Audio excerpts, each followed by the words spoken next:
Guxoja Donika Gërvallës dhe Fatën Pecit është për qartë. Në javët e fundit, disa anëtarë të Guxos kanë dhënë dorëheqje nga kjo parti. Shkaku është Vjosa Osmani, më saktë pasojë e mospërkrahjes nga ana e Guxos për Osmanin për presidente edhe për një mandat. Në lidhje me këto dorëheqje, Guxoja ka paralajmëruar një adresim të Donika Gërvallës për të hënën, pra për nesër.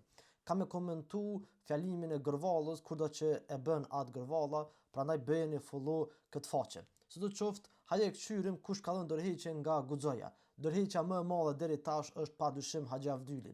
Duke qenë deputet në disa legjislatura, ikja e Haxhiut është humbje e madhe për Guxon. Haxhiu i theksoi si arsye të dorëheqjes sulmet dhe dehumanizimi i Osmanit nga fushata linçuese që u bë disa ditë më herët. Nga Guxoja janë larguar edhe dy ish deputet të kësaj partie, Bori Meta dhe Ekrem Mustafa. Meta ishte brutal ndaj Donika Gërvallës dhe Fatën Pecit, duke i kritikuar ashpër një status publik. Kujtim Hajdaj është anëtari tjetër i kryesisë së Guxos, i cili pushoi aktivitetet në këtë parti për shkak se doli në përkrahje të Osmanit për presidente.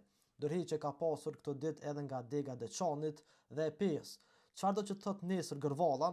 Një gjë është e sigurt, Osmani ka popularitet edhe vetë brenda Guxos.